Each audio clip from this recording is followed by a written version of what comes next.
안녕하십니까?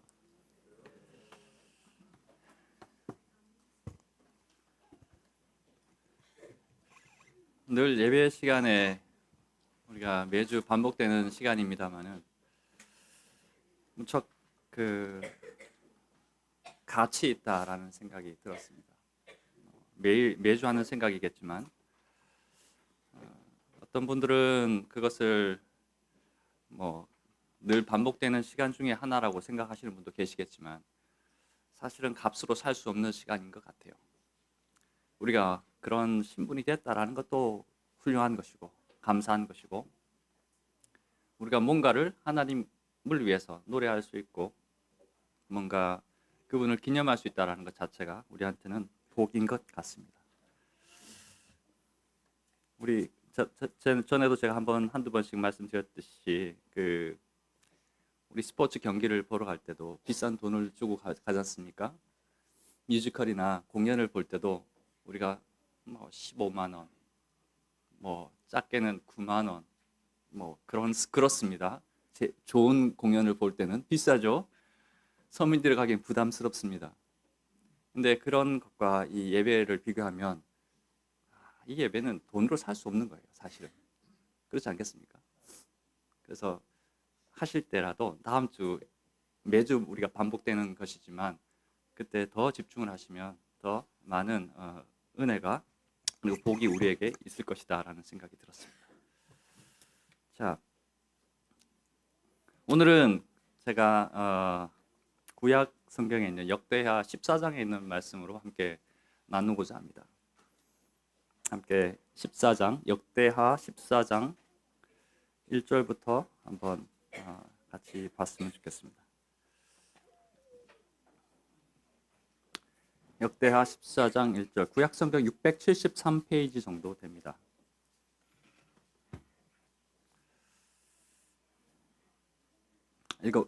우리 형제님들 1절, 자매님들 2절, 5절까지만 읽어볼까요? 우리 형제님들 다 같이 한번 읽어주십시오. 시작.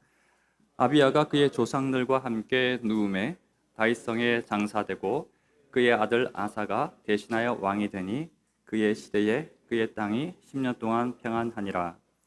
아사가 그의 하나님 여호와 보시기에 선과 정의를 행하여 이방 제단과 산당을 없애고 주상을 깨뜨리며 아세라상을 찍고 유다 사람에게 명하여 그 조상들의 하나님 여호와를 찾게 하며 그의 율법과 명령을 행하게 하고 또 유다 모든 성읍에서 산당과 태양상을 없애매 나라가 그 앞에서 평안함을 누리니라.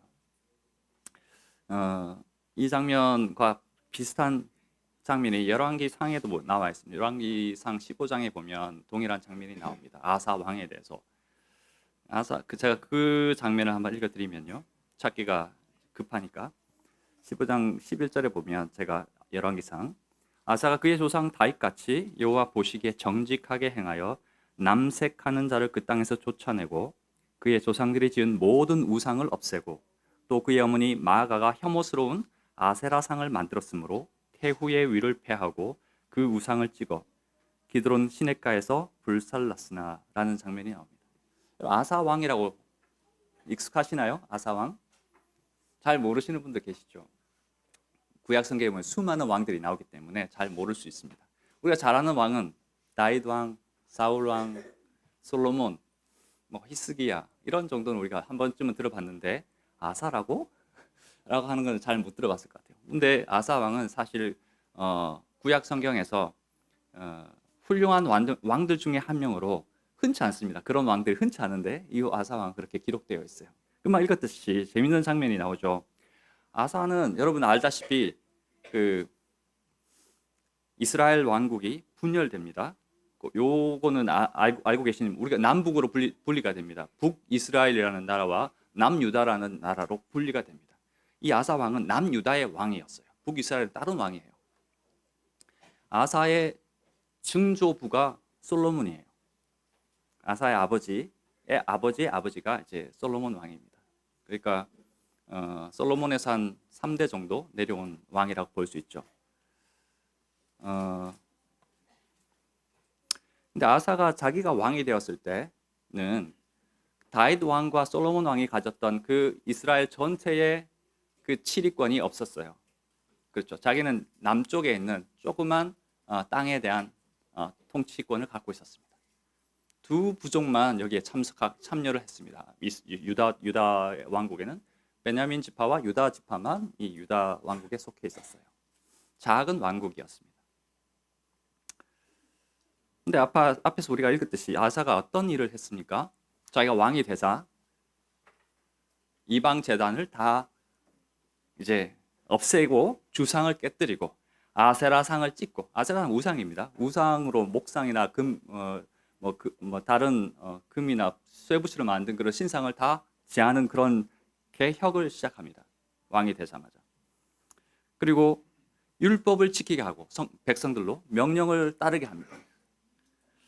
그리고 산당을 없애고 태양상이라는 그런 다양한 우상들을 다 유다 땅에서 몰아내는 그런 혁신을 이루어냅니다. 그런데 그때 여러분 금방 읽었듯이 요절에 보시면 그 앞에서 하나님께서 평안함을 주셨어요. 그 일 때문에. 심지어 아까 제가 좀 전에 읽었던 열왕기상에 보면 자기 어머니 마아가라는 태후가 있는데 자기 어머니가 아세라상이라는 우상을 들고 있었어요. 그걸 아사 왕은 알고는 그걸 빼앗아다가 그걸 찢고 불태우고 가루로 만들어서 기드론 시내가에 버렸습니다.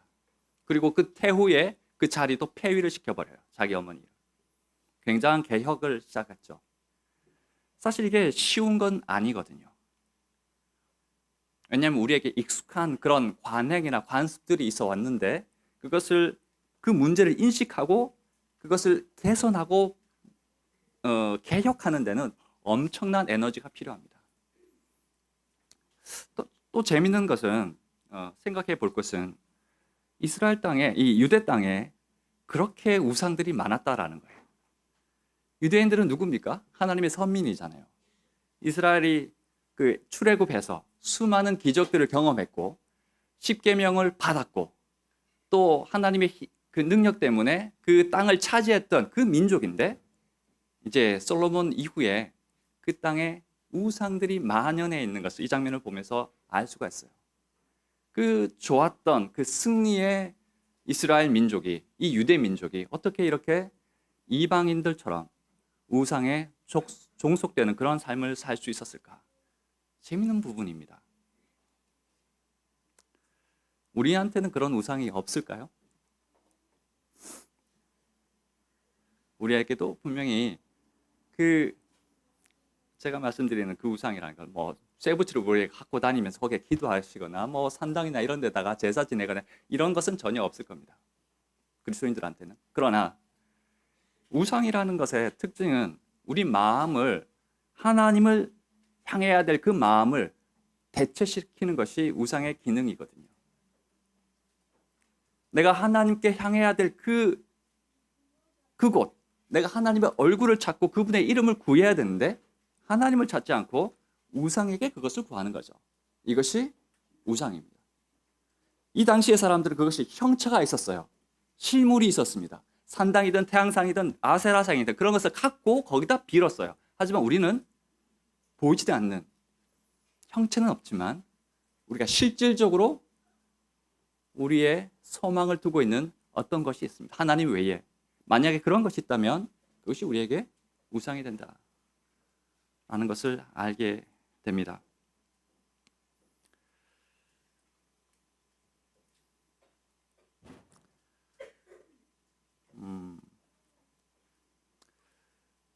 또 그 아사 왕이 그동안 자기 나라에서 자기 아버지와 자기 할아버지가 아무런 제재 없이 우상 섬기는 것을 그대로 둔 상황을 어떻게 이 사람은 알게 되었을까? 어떻게 그 문제를 인식하게 되었을까? 이것도 상당히 중요한 부분이거든요. 그 나라에 있는 어떤 사람도 거기에 대해서 문제의식을 갖고 있지 않았습니다. 근데 제가 생각할 때는 다양한 동기들이 있었겠지만 열왕기상 15장 4절에 보면 하나님 여호와께서 다윗을 위하여 예루살렘에서 그에게 등불을 주시되 이렇게 기록되어 있어요. 이것이 분명 물론 아사 왕 스스로도 한 것이겠지만 하나님께서 그 빛을 보여주셨기 때문에 아사 왕은 그것을 알게 되었다라고 보는 것이 맞겠습니다. 사실 우리 교회도 혹은 우리 기독교, 개신교 전반에 넘쳐나는 다양한 전통과 관습들이 있습니다. 장로들의 유전들이 있죠.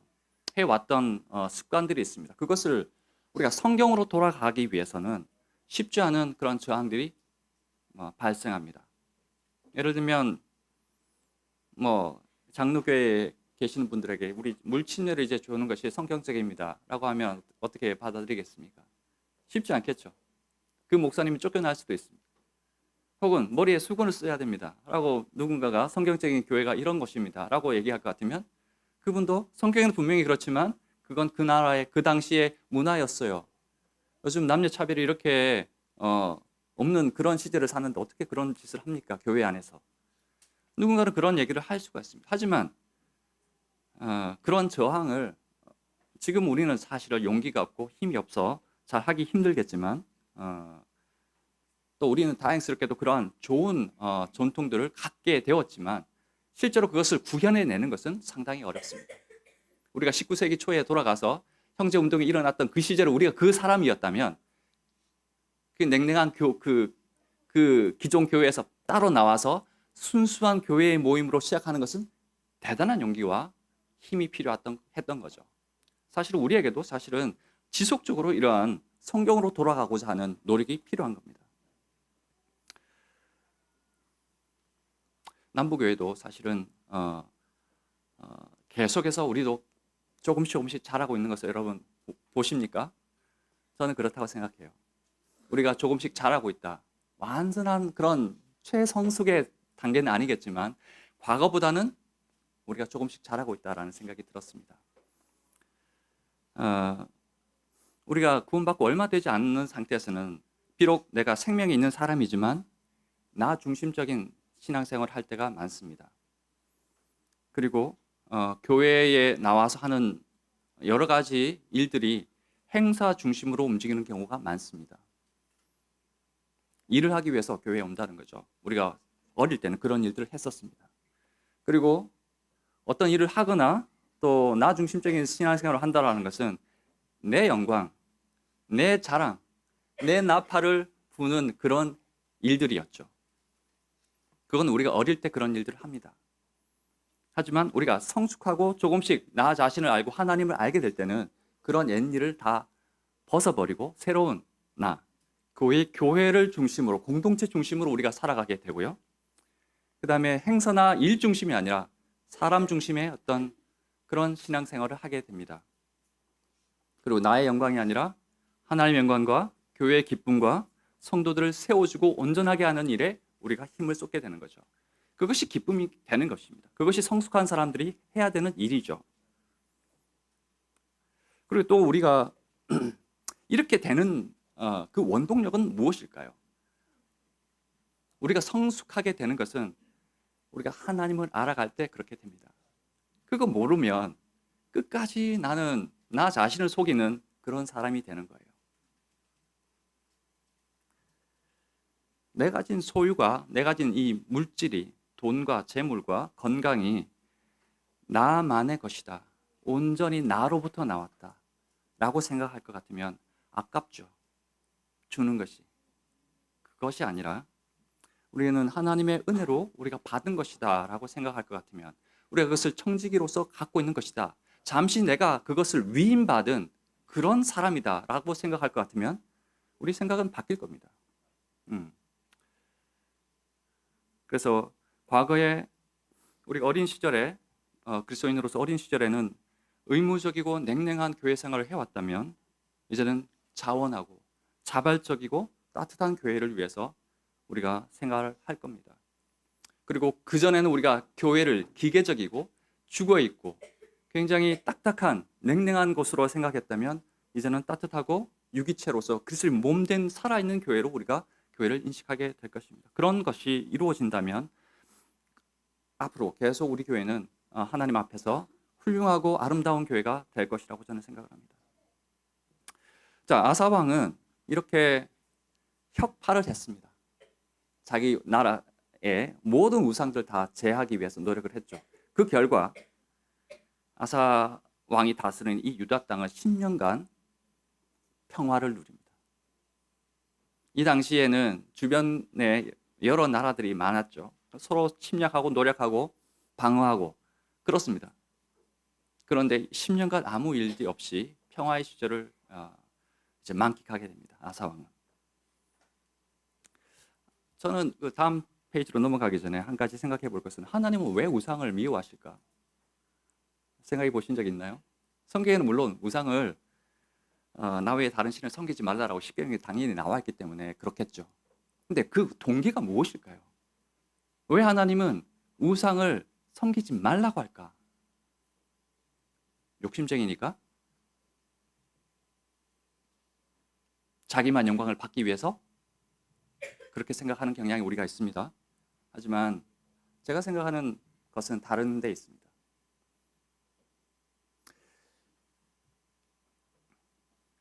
생각해 보십시다. 우리가 만약에 우상을 섬긴다고 해서 하나님께 손해가 되는 것이 있을까요? 없을까요? 하나님의 신성에 훼손이 있습니까? 하나님의 부요함이 조금 훼손받습니까? 줄어듭니까? 전능하신 하나님이 뭔가 약해지시나요? 그런 일이 없어요. 하나님에게는 전혀 문제가 없습니다. 그런데 왜 우리에게 우상을 섬기지 말라고 하실까? 저는 이 장면이 한번 생각해 본 것인데요. 물론 하나님은 질투의 하나님이라고 기록되어 있기도 합니다.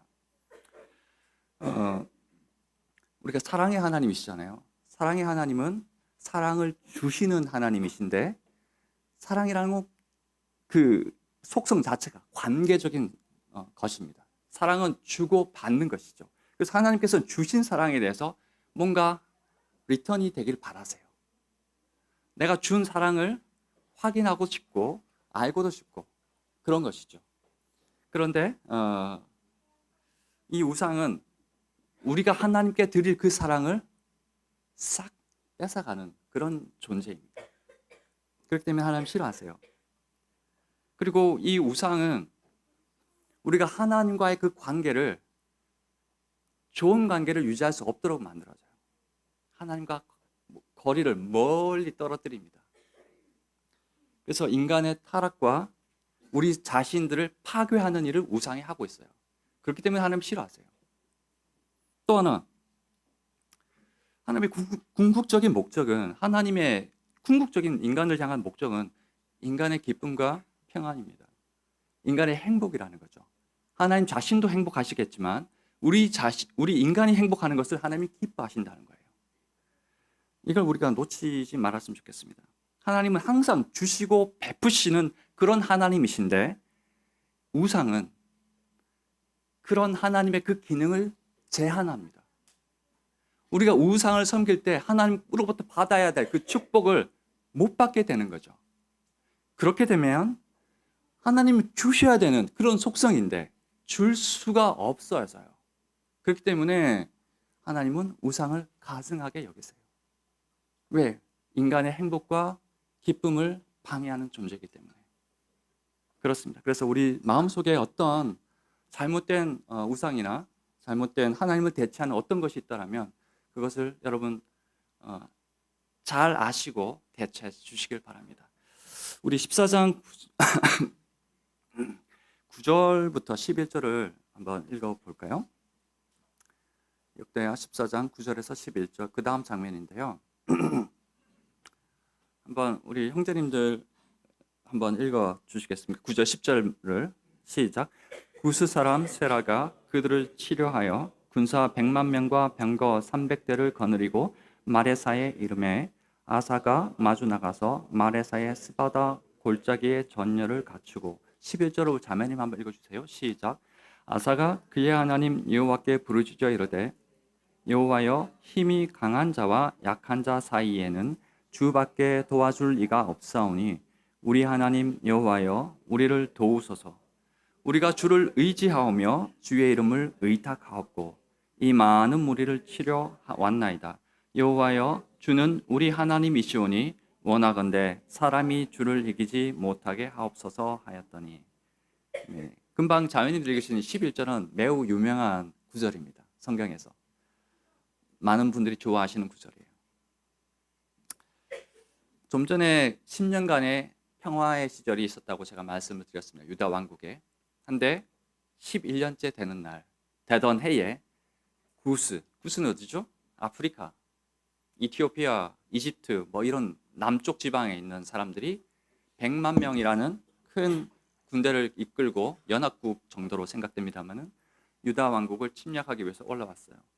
근데 이때의 유다 왕국도 준비를 했습니다만은 전력은 앞절에 보시면 한 58만 명 정도 있었습니다. 베냐민과 유다에 있는 병사들이 거의 2배 이상의 적군이 쳐들어온 거죠. 근데 놀라운 일들이 여기서 벌어집니다. 여러분 생각해 보면 아사 왕의 입장에서 봤을 때 이 전쟁을 하면 될까요, 안 될까요? 하면 안 돼요. 객관적인 전력 차이가 상당하지 않습니까? 그냥 가서 화친을 하는 것이 좋습니다. 그냥 가서 우리가 이제 복종할게요. 우리 여기 은금을 다 가져가시고 우리가 조공을 바칠 테니 우리를 침략하지 마세요. 돌아가세요. 이렇게 하는 것이 맞습니다만은 아사는 그렇게 하지 않았어요. 아사가 왕이 된 이후에 가장 심각한 위기에 처한 상황입니다. 아사는 작은 나라의 왕이었어요. 유다라는. 그 나라는 인구도 작았고 영토도 작았고 자원도 별로 없었습니다. 그런데 갑자기 적군이 어마어마한 병사를 끌고 왔죠. 주변 나라들은 다 강대국이었어요. 북쪽에 있던 이스라엘도 강대국이었고 이스라엘 옆에 있던 더 북쪽에 있던 아람이라는 나라도 강대국이었어요. 근데 아사는 그렇게 자신의 약함을 알고도 병사를 이끌고 대적하기 위해서 나갑니다. 그리고 이렇게 위대한 기도를 하기 시작합니다. 여호와여, 힘이 강한 자와 약한 자 사이에는 주밖에 도와줄 리가 없다. 이런 기도는 해야 됩니다. 우리가 내가 대적할 수 없고 내가 이길 수 없고 내가 객관적으로 도저히 안 되는 그런 상황이 나에게 닥칠 때가 있죠. 그럴 때는 기도를 하셔야 돼요. 아사 왕처럼 나를 도와주세요. 우리가 주를 의지하며 주의 이름을 의탁할 때 하나님께서 그 뒷부분 우리가 읽진 않았습니다만은 뻔한 전개가 벌어지죠. 하나님께서 아사 왕을 도와서 이 구스의 이 모든 병사들을 다 진멸합니다. 그리고 유다 병사들은 그곳을 승리로 이끌고 그 전쟁을 승리로 이끌고 많은 노량물을 취합니다. 부가 증대되었죠. 가끔씩은 우리에게 약함이 우리의 강함이 될 때가 있습니다. 우리가 약할 때 우리 자신을 스스로 구하기 위해서 뭔가를 노력할 것 같으면 계속 약해집니다. 거기에 그냥 깨질 수밖에 없어요. 하지만 우리가 약하고 빈궁하고 가난할 때 우리가 하나님께 요청하고 그분의 전능하심과 그분의 도우심을 구할 것 같으면 그 약함이 변하게 되어서 강함이 되고 승리를 가져온다라는 것을 우리가 여기서 볼 수가 있습니다. 그래서 하나님께서 우리와 우리의 대적 사이에 계신다라는 것 자체가 우리에게는 큰 위로가 된다라는 생각이 들었습니다.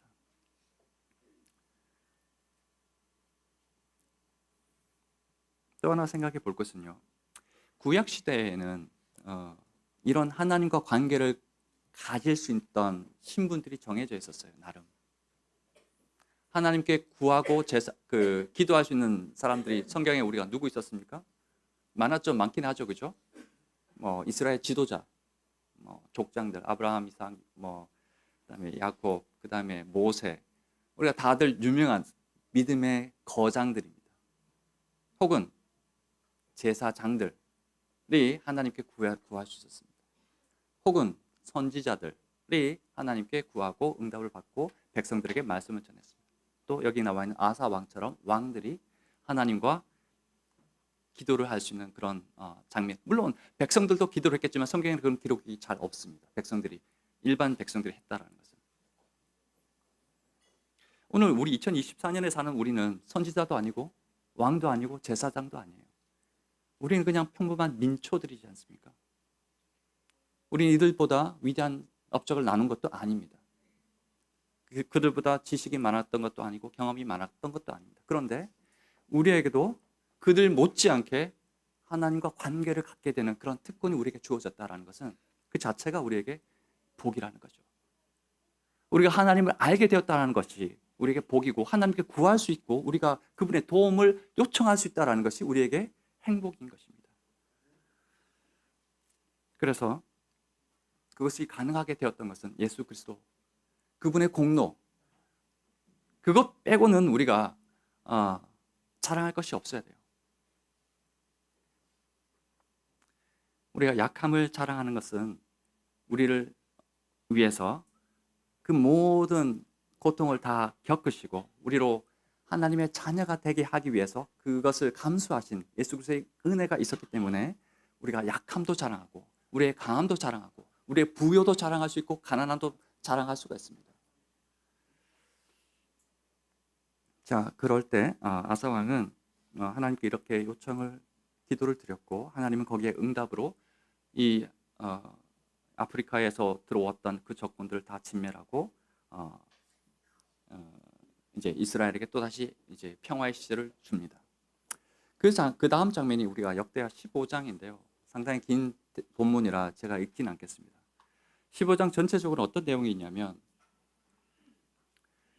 아사가 이런 성공을 맛봤죠. 하나님께 구하고 요청을 했더니 하나님께서 응답하시고 승리를 주셨어요. 근데 15장에는 이런 장면들이 나옵니다. 아사 왕이 백성들을 모아서 12절에 보면 마음을 다하고 목숨을 다하여 조상들의 하나님 여호와를 찾기로 언약하고 백성들을 하나님께로 인도합니다. 우리가 하나님을 섬기자. 그리고 하나님을 찾지 아니하는 자는 대소 남녀를 막론하고 죽이자. 맹세를 합니다. 온 나라가 그런 공표를 하죠. 우리는 하나님을 섬기는 백성이야. 이걸 분명히 합시다. 라고 아사 왕은 온 나라에게 그것을 알게 합니다. 그리고 하나님께 맹세하고 하나님을 찾기로 언약하고 하나님의 이름을 높이는 그런 일들을 하게 되죠. 그럴 때 우리가 15장 15절에 보시면 그들을 여호와를 찾음으로 여호와께서 그들을 만나 주시고 그들의 사방에 평안을 주셨더라 라고 기록되어 있습니다. 하나님의 응답은 구약 성경에는 명확해요. 너희들의 순종이냐? 그렇다면 행복이다. 평안이다. 너희들의 불순종이냐? 그럼 징계와 형벌이다. 그렇습니다. 구약 성경은 이제 그게 분명하게 나타납니다. 신약은 조금 그것과는 조금 변함이 있습니다만은 어쨌거나 지금은 우리 구약을 보고 있기 때문에 그렇게 이해하시면 좋겠습니다. 자, 다시 한번 기억해 봅시다. 아사 왕에게 하나님께서 은혜를 주셨어요. 처음에. 그래서 자신의 왕국에 무슨 문제가 있는 것을 알게 하셨어요. 근데 그 아사 왕은 그걸 알고는 실행을 했죠. 우상을 다 제하는 그런 실행을 했습니다. 거기에 대한 응답으로. 그리고 나서는 또 그 적군이 쳐들어왔을 때 아사 왕은 하나님께 구했어요. 그렇죠? 하나님께 구하고 그 응답으로 또다시 적군을 물리치고 10년간의 평화를 맞이하게 되죠. 10년 그 이상의. 저는 이것이 또다시 그런 일이 있은 다음에 이 장면이 나온 거예요. 모든 유대 민족이 하나님을 향해서 한 마음으로 가자라고 아사 왕이 선언을 한 거죠. 이것은 저는 그 믿음의 선순환 구조다라고 말할 수 있습니다. 여러분, 우리가 믿음으로 어떤 일을 승리하는 경험을 하지 않습니까? 그러면 계속 성장하게 되는 그 트랙을 타는 겁니다. 내가 한번 성공의 경험을 갖잖아요. 믿음 안에서. 그러면 이렇게 하면 되는구나. 알게 되죠. 작은 성공들이 큰 성공들을 계속 가져오는 겁니다. 그래서 이 좋은 선순환 구조를 아사 왕은 갖고 있었습니다. 이후에 이런 선언을 한 다음에 유대 땅은 20년간의 평화를 가져옵니다. 태평성대였어요.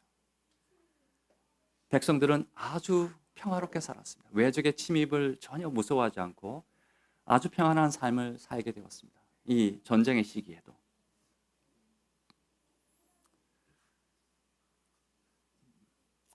자, 이제 역대하 16장으로 가면 또 다른 장면이 나오는데요.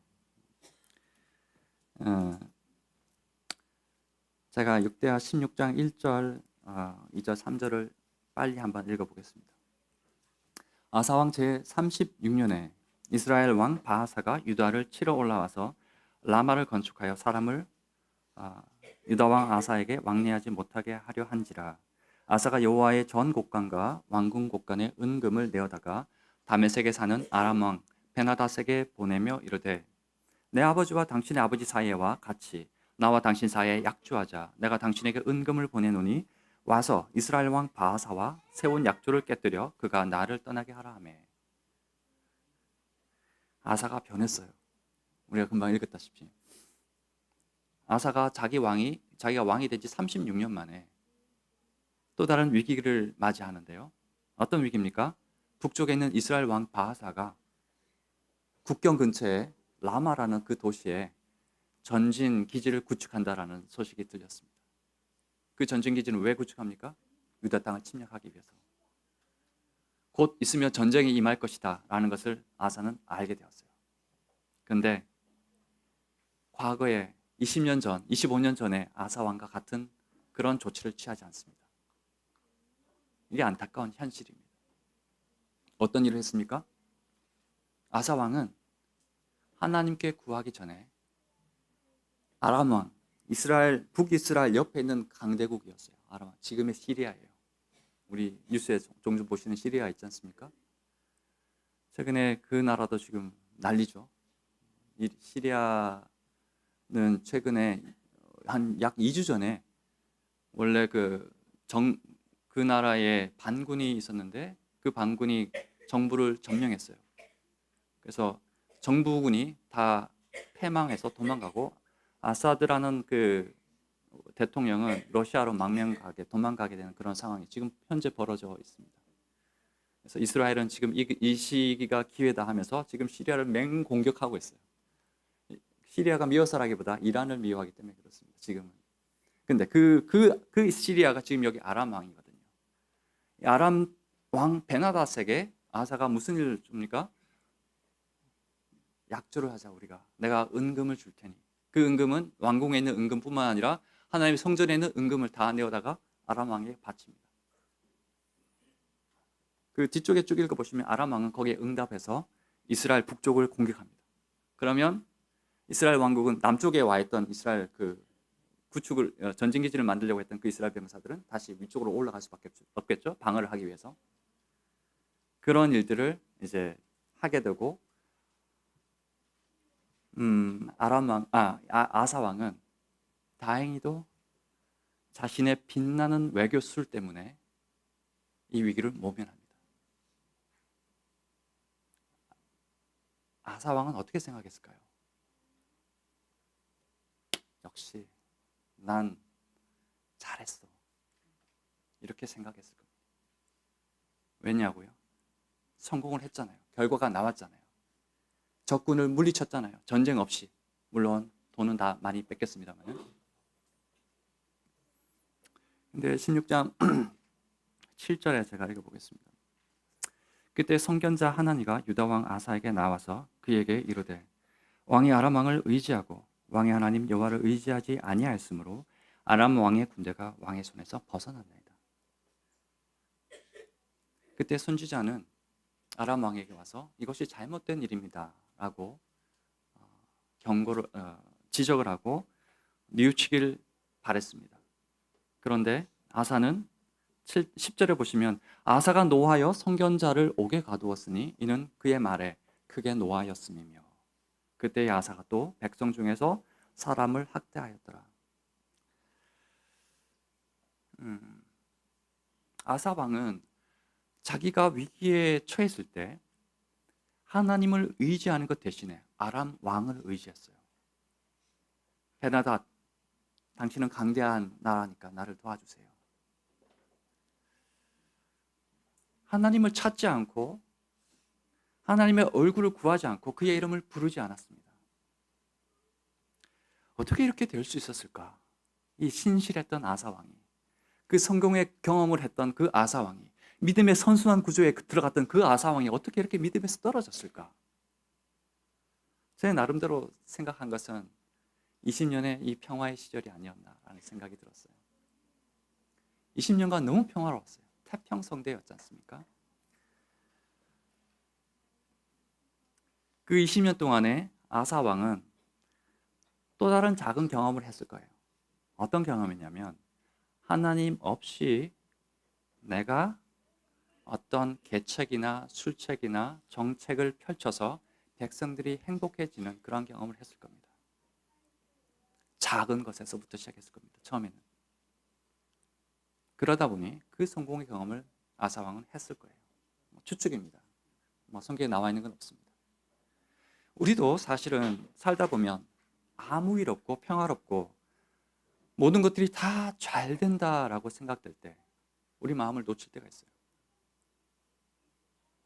그럴 때 우리는 작은 일들, 사사롭고 그냥 일상생활에서 일어나는 그런 일들은 하나님께 구하지 않는 경향이 생깁니다. 내 생각, 내 계획, 내 플랜대로 모든 것들을 움직이길 원하세요. 우리는. 그런 것들이 축적되다 보니, 그런 경험들이 또한 축적되다 보니, 하나님 없이 뭔가를 하는 일들이 잘 되는 경험을 하다 보니 나중에 실제적인 위기가 왔을 때 하나님을 의지하지 않고 오히려 자신의 꽤 자신의 지혜 이런 것을 더 신뢰하는 경향이 생긴 것 같습니다.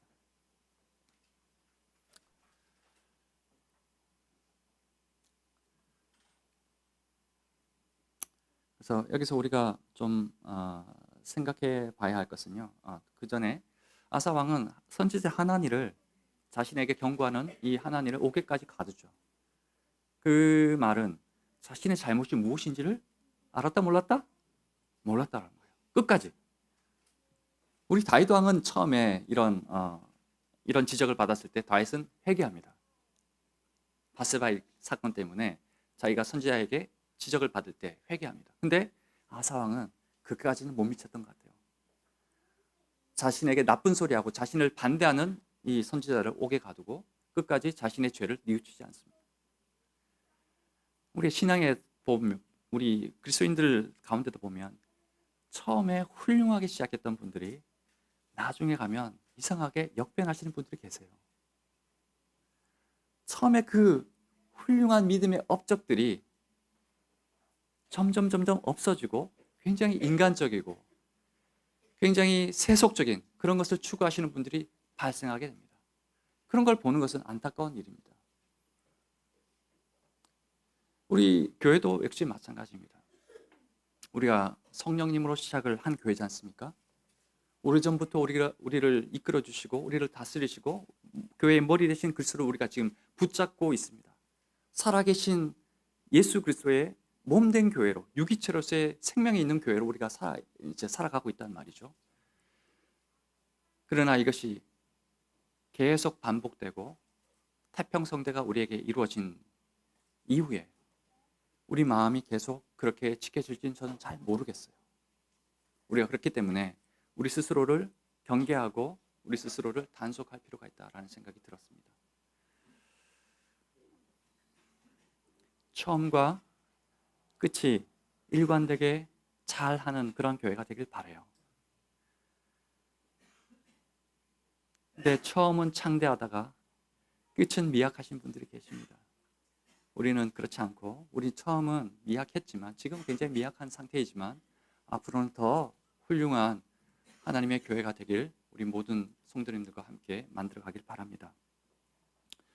아사 왕은 그 다음 장면에 보시면요, 39년 되던 해에, 자신이 왕이 된 지 39년 되던 해에 발에 병이 생깁니다. 죽을 병이 생겼어요. 근데 그때도 아사 왕은 하나님께 구하지 않아요. 의원을 찾습니다. 어떤 데 주석을 보면 주술사를 찾는다라는 그런 장면도 있습니다. 아사 왕은 철저하게 하나님과 멀어진 삶을 그의 말년에 살아가게 됩니다.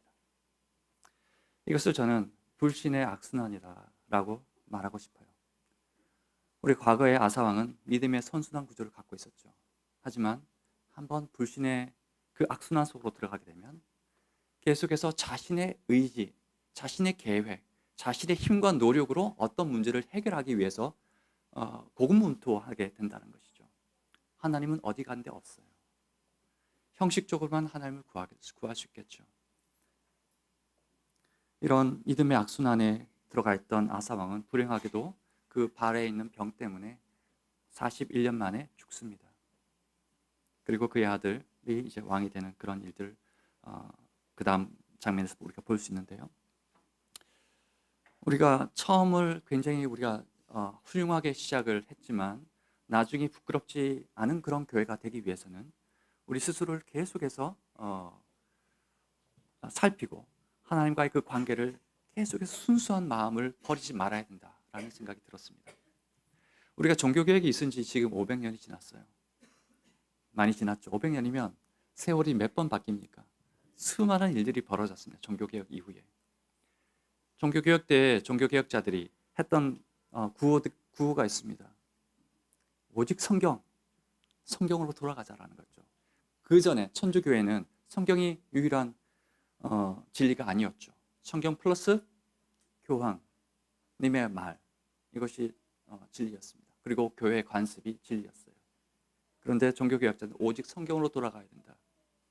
그리고 오직 믿음, 이것을 구호로 외쳤습니다.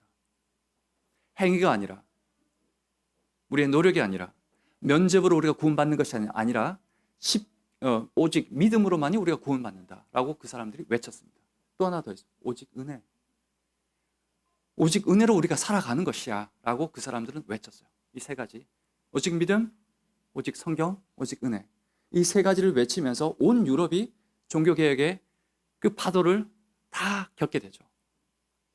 그래서 하나님의 신실한 교회들이 생기기도 하고 그 하나님의 영광이 또다시 드러나는, 진리가 새롭게 발견되는, 믿음으로 우리가 구원받는다라는 것을 알게 되는 그런 계기가 되었습니다.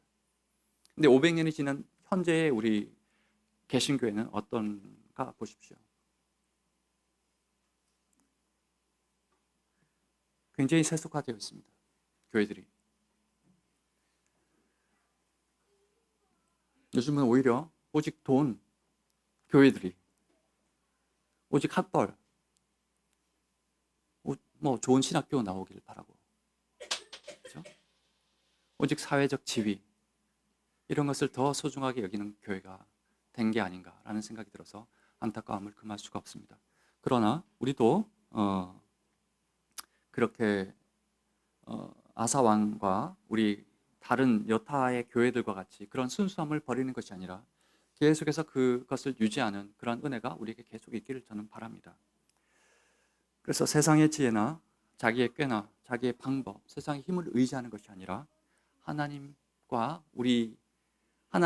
우리의 모든 작은 일이든 큰 일이든 우리의 요구를 구하는 그런 지혜가 우리에게 있길 바랍니다. 형제자매들, 우리가 신앙을 보면요, 신앙에 장사가 없습니다. 장사라는 것이 위대한 위인이 계속해서 그 위대함을 유지할 수 없다라는 것입니다.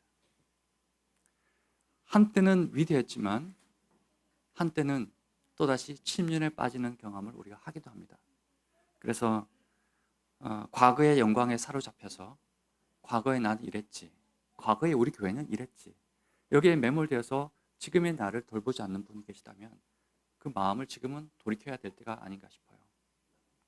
우리 사람들은 본성적으로 죄성을 갖고 있기 때문에 끊임없이 나 자신의 위대함을 추구하게 됩니다. 그게 어쩔 수가 없는 것 같아요. 끊임없이 나 자신의 아성을 쌓고 나 자신의 바벨탑을 높이 쌓아서 나 자신의 이름을 높이기를 원합니다. 우리 신앙생활에, 교회생활에 그런 것들이 굉장히 흔하게 나타납니다. 그러나 그런 것이 아니라 우리의 신앙이라는 것은 나의 영광, 나의 기쁨이 아니라 하나님의 영광과 교회의 유익과 성도를 온전케 하는 것에 우리가 힘을 다하는 것이 아름답습니다.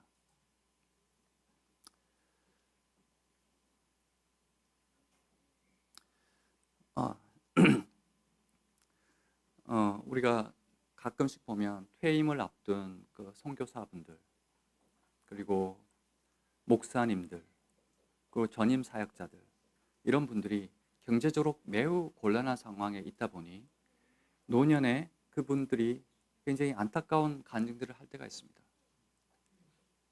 하나님을 의지하셔서 뭔가를 이루어 가셨으면 좋겠는데 자신의 노후 때문에 교회와 다투고 요구하고 그렇게 타협하는 그런 장면을 보는 것은 굉장히 씁쓸하다라는 생각이 들었습니다.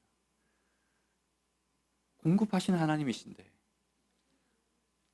우리가 평생에 의지한 그 하나님이신데, 우리 끝까지 우리가 그런 풍부하시고 부유하신 하나님께 우리의 믿음을 두는 것이 마땅하다라는 생각이 들었습니다. 그래서 마지막으로는 우리가 범사의 모든 일들에 하나님을 인정하는 삶이 되시길 바라고, 하나님의 지혜와 하나님의 명철로 우리가 살아가는 우리 모든 형제 자매님들 되길 바라고, 아사 왕과 같지 않고 처음과 나중이 일관되게 하나님 앞에서 순수함을 유지하고, 우리가 비록 큰 건물이 아니고 대형 성도수가 많은 그런 대형 교회가 아니라 하더라도 우리가 그 순수함을 가질 것 같으면 하나님께서 우리를 아름답게 보실 거라고 저는 생각을 합니다.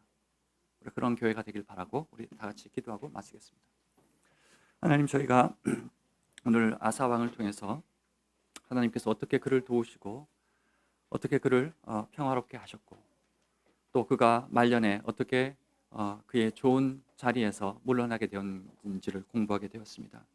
하나님, 저희에게도 은혜를 주셔서 제가 하나님을 향하는 그 마음이 변치 않도록 도와주시고, 하나님께서 저희들에게 베풀어 주신 그 사랑을, 그리고 사랑을 그대로 돌려드리는 저희 모두가 되게 도와주시고, 저희 남부교회를 계속 복 주셔서 하나님의 선한 교회가 되게 도와주시고, 그리스도의 장성한 분량에 이르는 아름다운 교회가 되게 도와주시기를 바랍니다. 모든 일들에 저희가 하나님을 인정하고 하나님과 동행하고 하나님과 사귐을 갖는 저희 모든 성도들이 되길 바랍니다. 감사드리며 예수님 이름으로 기도드립니다.